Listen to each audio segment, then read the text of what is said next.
Of the 1987 Formula One World Championship, we've journeyed west to the east, from Mexico, where we were 2 weeks ago, across the Pacific to Japan.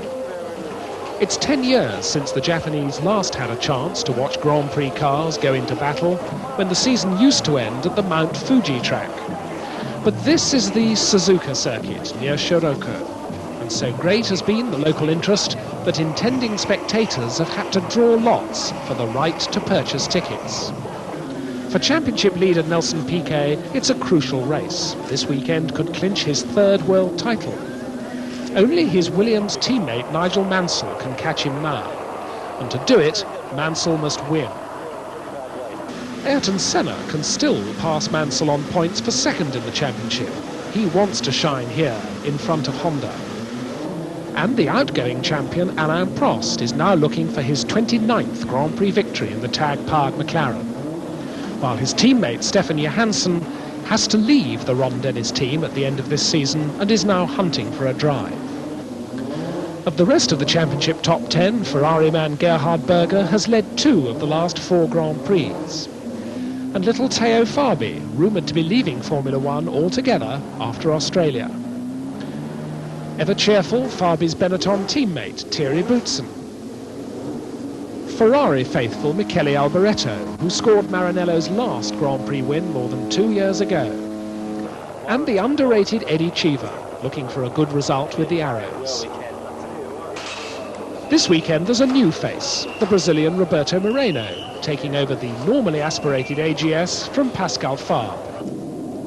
From the start of practice, there's a lot of work for everyone to do, for this is a new track to be learned, with 14 tricky corners in its 3.6 miles and an undulating, twisting character reminiscent of Brands Hatch. The circuit actually belongs to the Honda company, and after Honda's domination of so much of Grand Prix racing this year, they're hoping to put on a crushing display in front of their home crowd.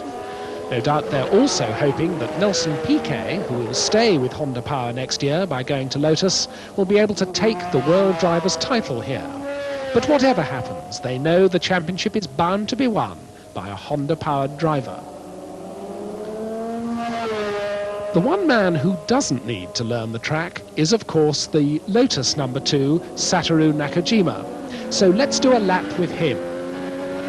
Down the start-finish straight and into 6th gear, up to 185 miles an hour, approaching a tight right-hander. Hard on the brakes, through the gears to 3rd.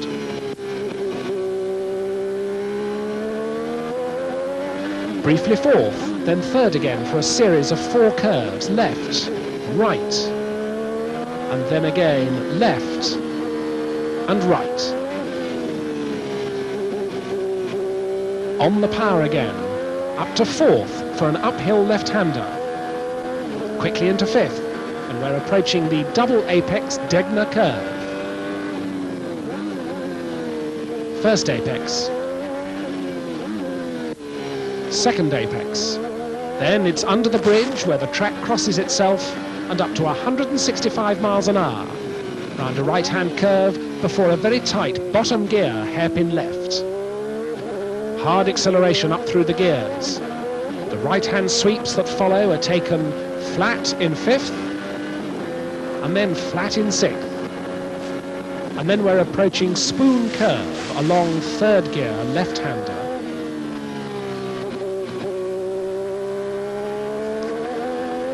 Now it's the fastest part of the circuit, up to top gear and over 185 miles an hour before a heart-stopping 5th gear left.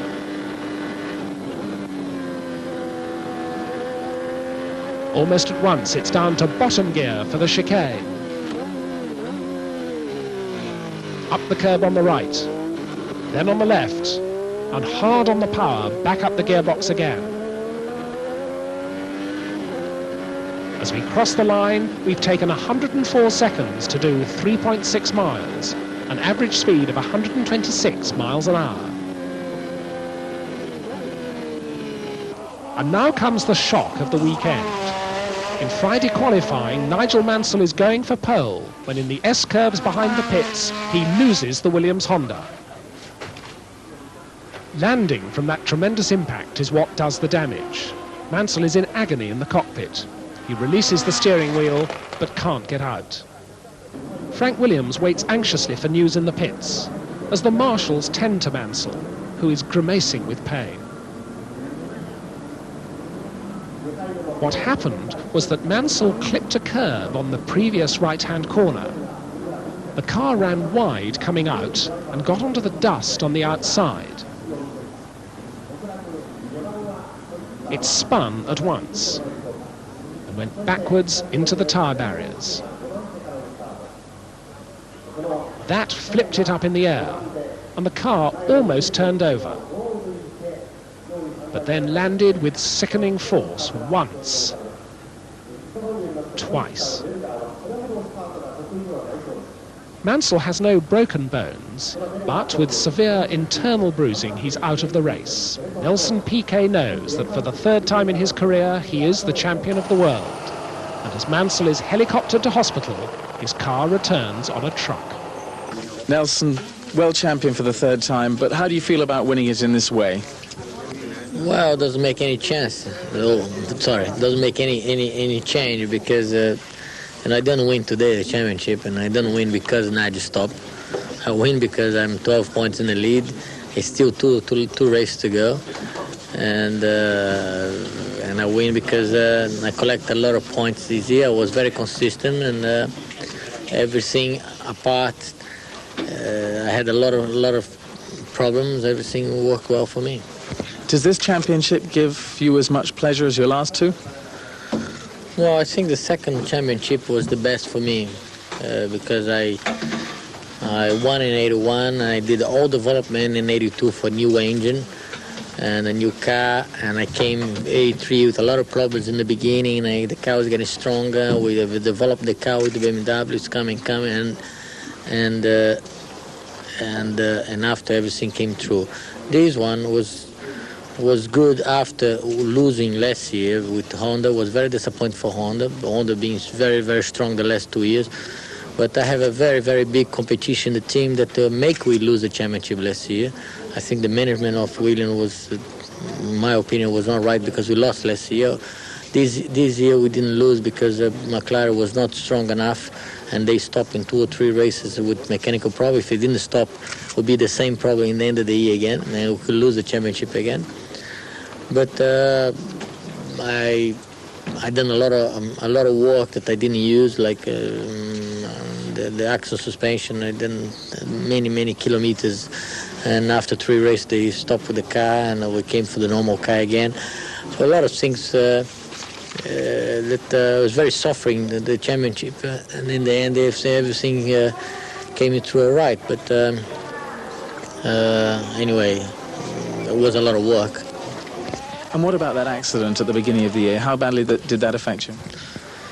Well, like I said before, it affected me a lot mentally because physical one maybe for the next 3 weeks was I have a very bad ankle. But mentally it was much longer. For 2 or 3 months I didn't sleep very well, and I make my metabolism change complete, and was not very good for the championship. And how many more world championships will you win? Oh, I don't know. I want to do more 2 or 3 years in the 4, 5 years, or 3, 4, 5. I don't know how many years I want to do in Formula One. I still like it very much to race, and who knows? Maybe next year with Lotus and Duke Rouge will do a new car. I'm like very much the car. Looks very, very enthusiastic. And I go put all my effort and all my knowledge to set up well the car, and maybe come again and be strong again next year. Thanks very much. Well, the championship might be settled, but the excitement of the Japanese Grand Prix is very much still to come. And on Honda's home territory, to their chagrin, it's the Ferrari of Gerhard Berger that takes pole position for the 2nd time this year, with a superb lap in the dying moments of qualifying. The number 1 of the outgoing champion, Alain Prost, joins Berger on the front row, the McLaren half a second slower than the Ferrari. The undulating track seems to suit Prost well. And McLaren's Gordon Murray is quietly confident.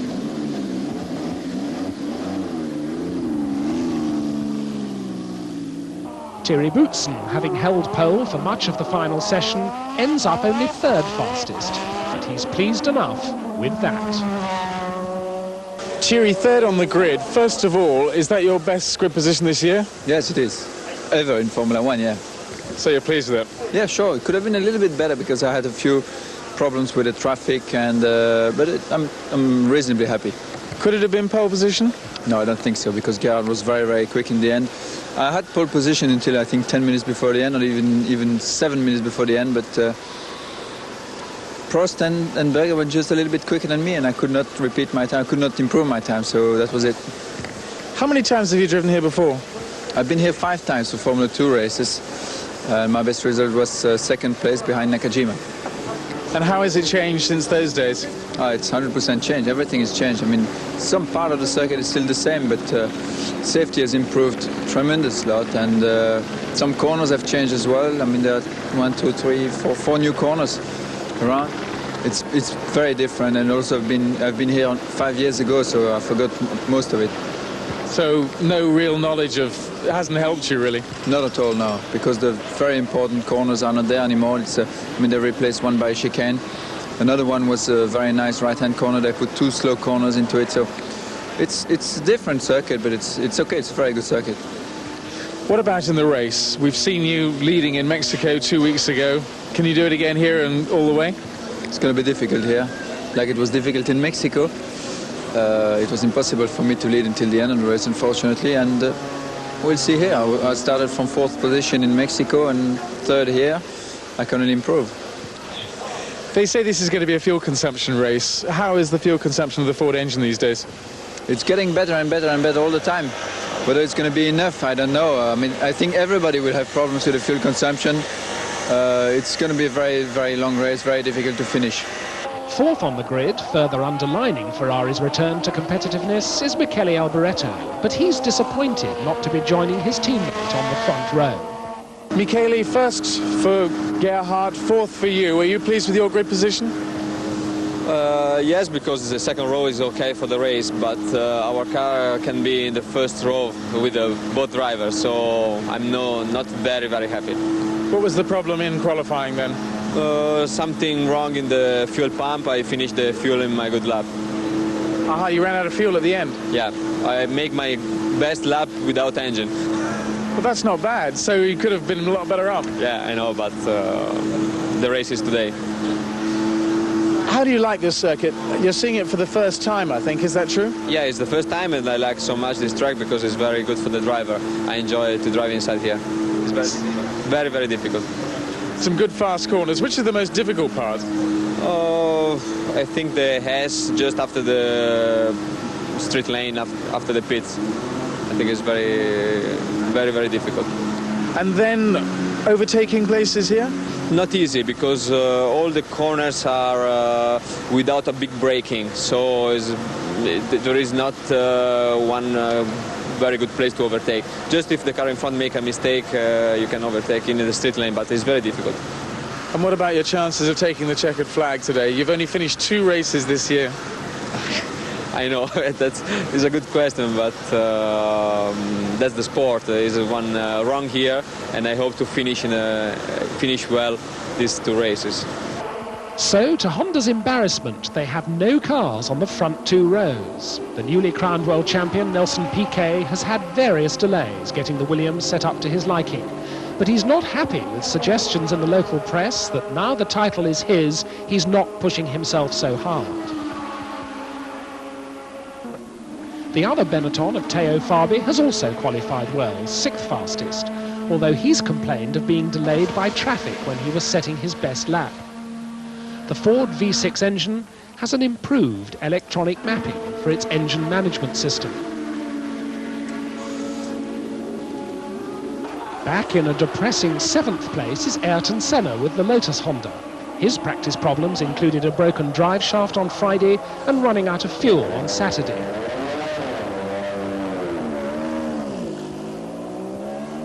Riccardo Patrese also had his troubles blowing an engine during Saturday's qualifying, but nevertheless he's put the number 7 Brabham onto 8th grid spot.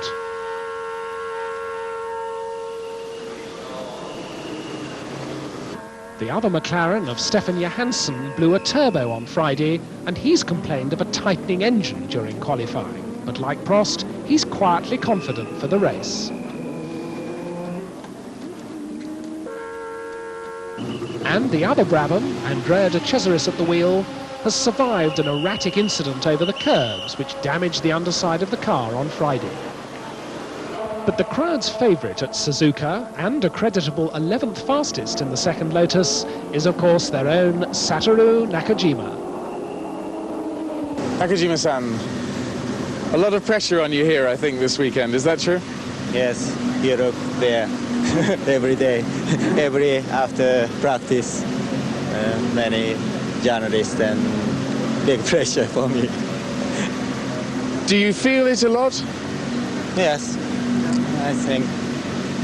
Now, Suzuka being almost your home circuit, I understand that even you think it has changed quite a lot. Yes, I understand this circuit, but big difference last year. View is big different, many clean and colorful, and surface is much clean. Surface is better? Yes, better, no bumpy, yes, good, and safety. Have they actually changed the corners very much? Yes, S corner is much wider, and diagonal corner is big different. 2 corners made there. But even though they've changed it, this is your best grid position of the year, so you've done the right thing, yes? Yeah, I hope so. As ever, Eddie Cheever's been doing sterling work for Arrows. He's had no fewer than 4 engine failures in practice, but he's used the spare to qualify. Eddie, 12th on the grid. It seems to be a sort of regular occurrence around there. Would you say so? Well, I think there's a few technical reasons for that, but yesterday we should have been a lot better than we were. It's a very difficult circuit to get a good time on, and you have to run in the same car all the time, which I haven't been able to do because I keep having to jump from one car to the other for engine problems. And there's always a lot of traffic. It's like a little Nürburgring. I mean, you have to get a clear lap in. But I think the race is going to be very difficult to pass. And I think patience will be a virtue that will be prized today. And you'll have the patience? I'm not known for patience, but I shall attempt to... I think you're going to have to watch, really, what everybody else is doing. It's very difficult to get around anybody because it's, like I said before, it's so tight and very quick. I mean, sometimes in a tight circuit like Detroit, you can get around somebody who makes a mistake because the speed is not that high. But here, it is the average is really quite high for the type of circuit it is.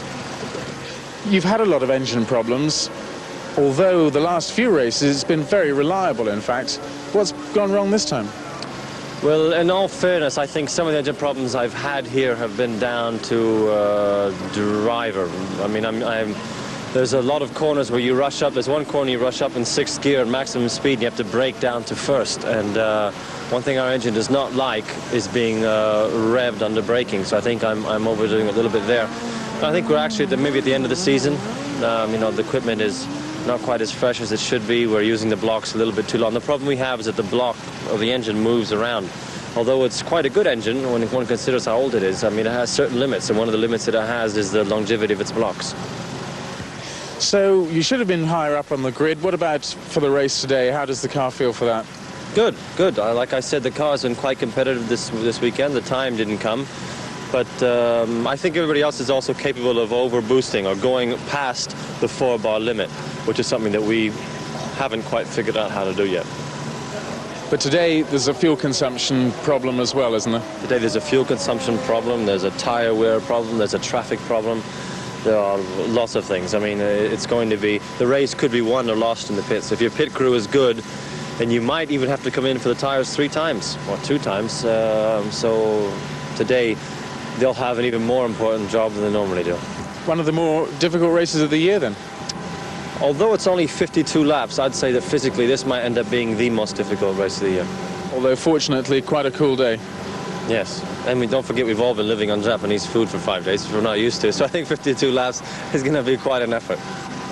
As has happened so often this year, the two Arrows Megatrons have qualified close together, with Derek Warwick 13th on the grid.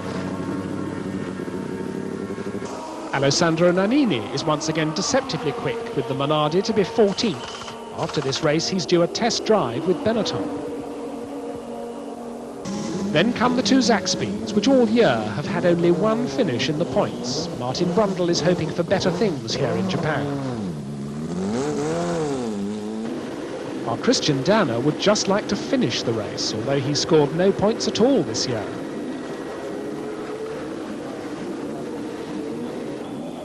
René Arnoux is another who's been having an unhappy season with the Megatron-powered Ligier, which is down at the normally aspirated end of the grid.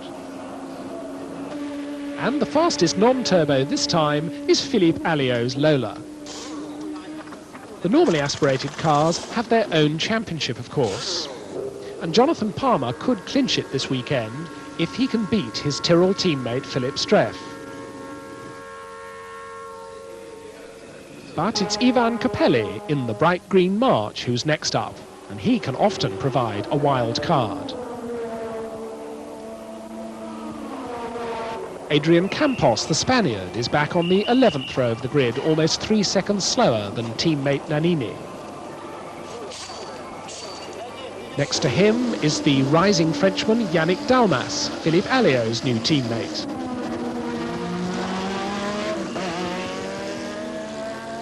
He's followed by Alex Caffey in the Singleton Azella.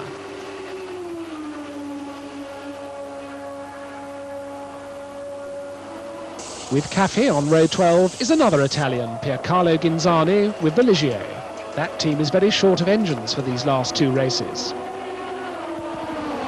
On the very back row is Philip Streff, depressed by a mysterious lack of straight-line speed, which is making his Tyrrell slower than Palmer's.